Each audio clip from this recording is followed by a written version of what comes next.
The body lay still on the prison floor. A white sheet covered everything except one hand. The fingers were blue and stiff, curled like they were still trying to hold on. Guards stood around in silence. One of them slowly shook his head. He was only supposed to be here for 5 years, someone whispered. But the man under the sheet would never walk out alive. The loudspeaker crackled above the cell block, calling for lockdown. Doors slammed shut one after another. Metal screamed against metal. Somewhere down the hall, an inmate started crying. Another one laughed. I stood behind my cell door, gripping the bars, staring at that covered body. My heart was beating so hard it hurt, because I knew him, and I knew this was not how his story was supposed to end. As the guards rolled the stretcher away, I saw something slip from under the sheet and land on the floor, a small, folded piece of paper. Before anyone else noticed, a boot stepped on it and crushed it flat. That was the moment I knew the truth about what really happened inside this prison was about to come out, or get buried forever. 6 months earlier, Daniel Walker walked into prison alive. Daniel was 29 years old. He had short brown hair, tired eyes, and a nervous smile that showed up when he was scared. He was not a bad man. He made a bad choice. Daniel was sentenced to 5 years for drug trafficking. No weapons. No one hurt. The judge even said, "You'll still have a future if you stay out of trouble." Daniel believed that. On the day he was sentenced, he told his mother, "5 years will pass. I'll come home. I promise."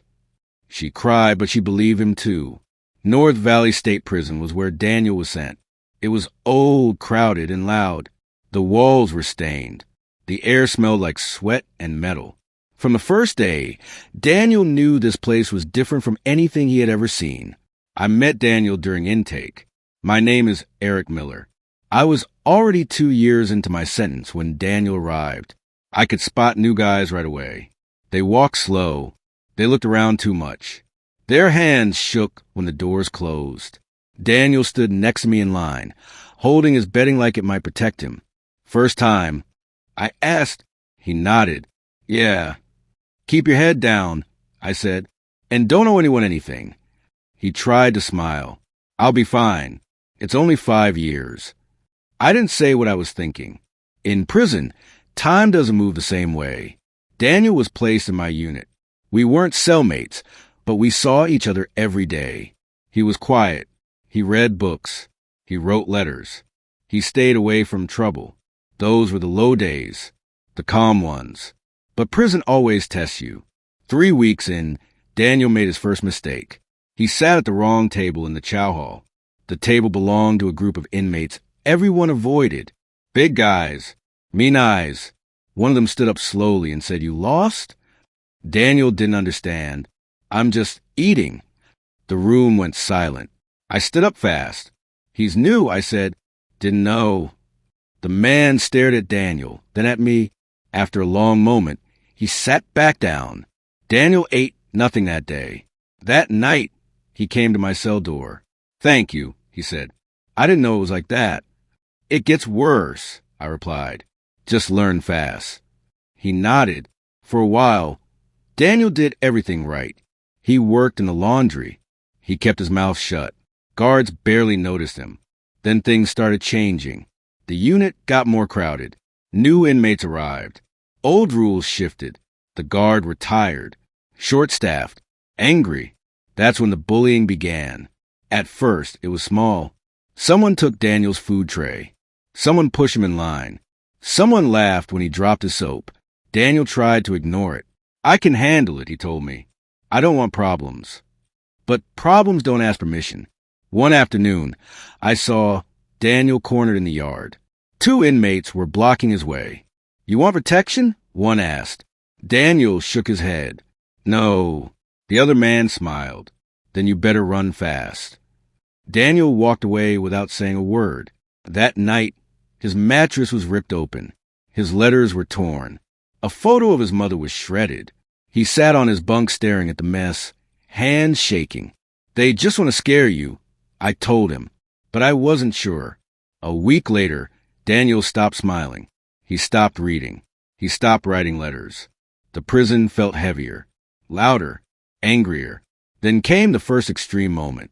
It happened during evening count. A fight broke out 2 cells down. Fists, screams, blood. Guards rushed and spraying pepper spray. Everyone was locked down for 2 days. When the doors opened again, one inmate was gone. No one asked where he went. Daniel didn't sleep that night. I heard them say my name, he whispered through the bars. They said I owe them. For what? I asked. I don't know. That scared me. Days later, a guard pulled Daniel aside. When he came back, his face was pale.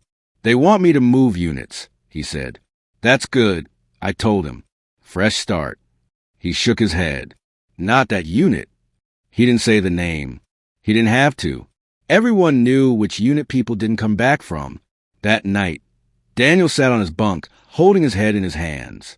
I was supposed to get out, he said quietly. I was supposed to go home. I didn't know what to say. The transfer happened fast. Guards showed up before sunrise.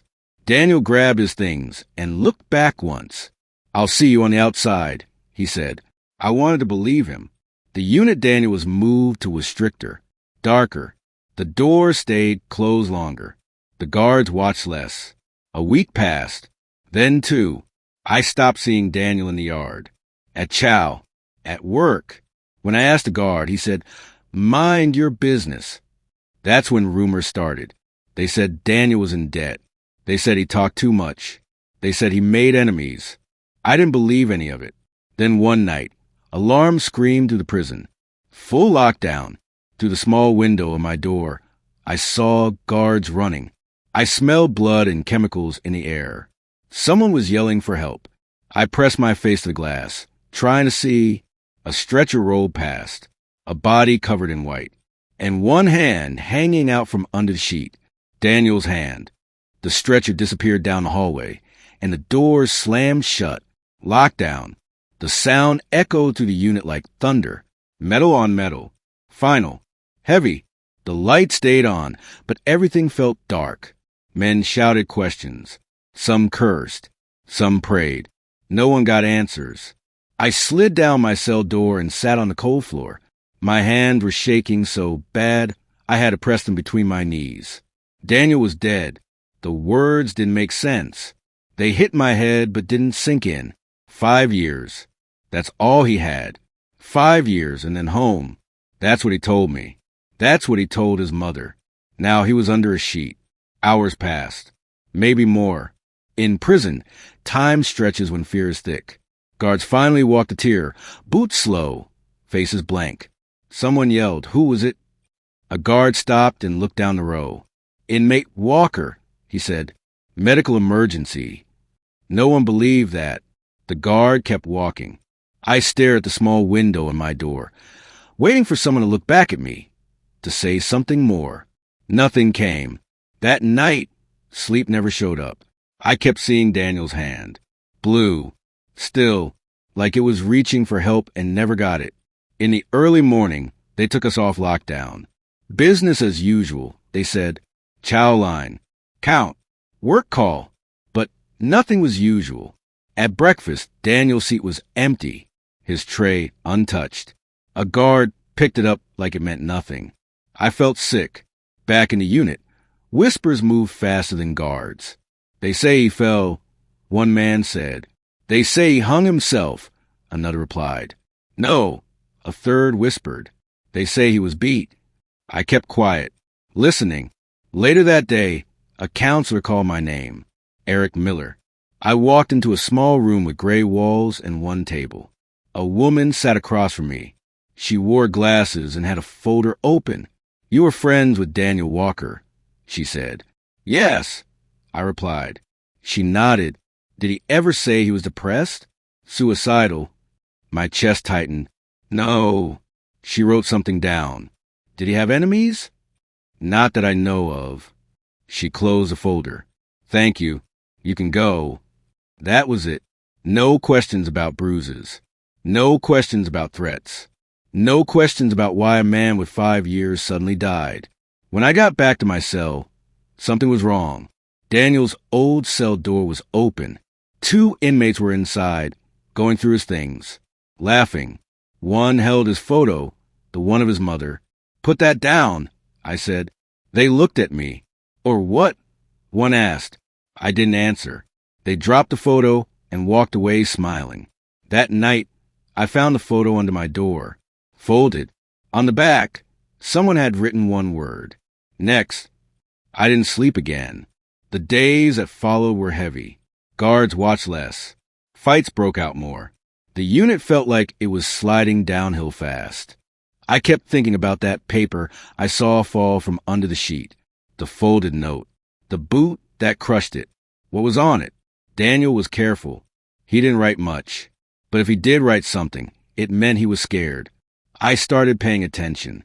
I noticed which guards worked with shifts, which inmates moved freely, which corners had no cameras. And I noticed something else. Daniel wasn't the first. 2 months before him, another man had died. Short sentence. Quiet. Gone during lockdown. No one talked about him anymore. I asked an older inmate named Frank about it. He looked around before answering. "They clean house sometimes," he said, "when things get messy." "Who's they?" I asked. Frank shook his head. "Doesn't matter. Same ending." That scared me more than anything. A week after Daniel's death, his mother called the prison. Everyone heard about it. She wanted answers.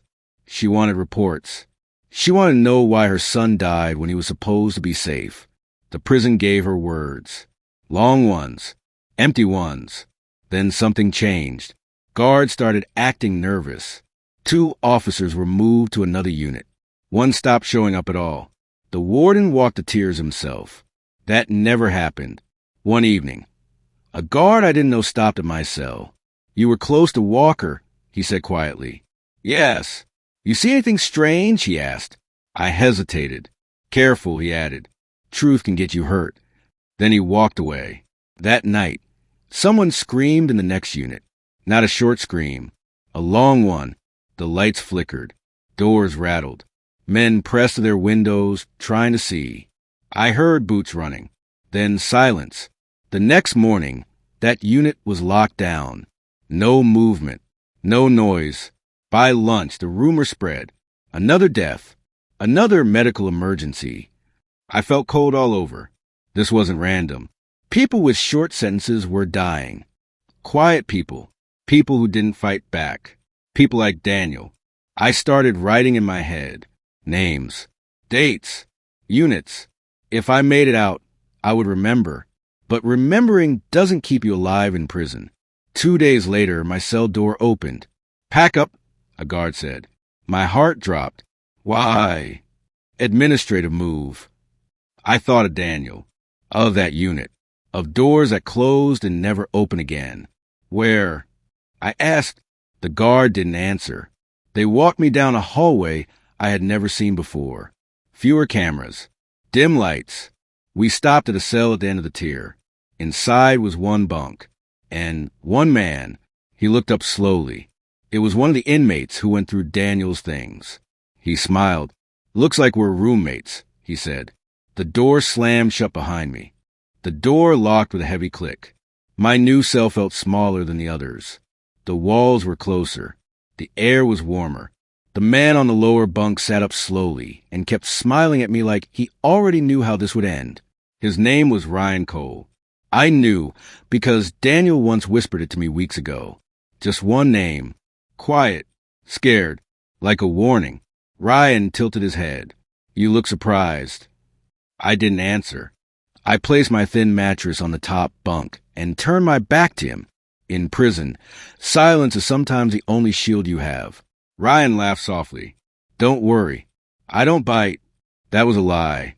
We both knew it. The first night passed without sleep. Every time I closed my eyes, I saw Daniel's hand under that white sheet. Every sound made my heart jump. Ryan moved a lot. Too much. Like he was waiting for the right moment. Morning came. Count was normal. Chow was normal. That was the scariest part. Normal meant no one cared. Ryan started talking more. He talked about nothing. Sports. Food. How prison changes people. He talked like we were friends. Then he talked about Daniel. "Nice kid," Ryan said, staring at the wall. "Didn't belong here." My stomach twisted. You didn't know him. Ryan smiled again. I knew enough. That night, I heard him whisper to someone through the vent. Yeah, same cell. Tonight. I sat up fast. My hands were sweating. I knew what was coming. But prison doesn't give you choices. Only time. The lights went out at 10. Darkness wrapped around the cell. I stayed very still. Ryan waited. Minutes passed. Maybe more. Then I felt him stand. He moved slow, careful. My heart pounded, so loud I was sure he could hear it. Just as he reached the bunk ladder, alarms exploded through the unit. Red lights flashed. Doors buzzed. Guards shouted. Ryan froze. What the... he started. The door opened. Guards rushed in. More than usual. They pulled Ryan back, slammed him to the floor, cuffed him hard. One guard looked up at me. You okay? I nodded, unable to speak. They dragged Ryan out screaming. You think this changes anything? The door slammed shut again. I sat there shaking. The next day, everything changed. Investigators came. Real ones, not prison staff. They asked real questions. About Daniel. About Ryan. About the unit. I told them everything. About the bullying. The threats. The short sentences. The deaths labeled medical. For the first time, someone listened. Daniel's mother came on the news that night. She held his photo. Her hands shook as she spoke. My son was supposed to come home, she said. 5 years.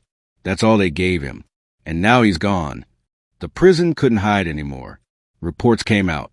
Guards suspended. Units shut down. Files reopened. Daniel Walker's death was ruled a homicide. Ryan Cole was charged. So were others. It didn't bring Daniel back, but it brought the truth into the light. Months later, I was moved again. Safer unit. Quieter. I finished my sentence and walked out through the same gates Daniel never did. His mother met me once. She hugged me and cried. Thank you for remembering him, she said. I still do, because Daniel entered prison for 5 years, and he never walked out alive, and that should never be forgotten.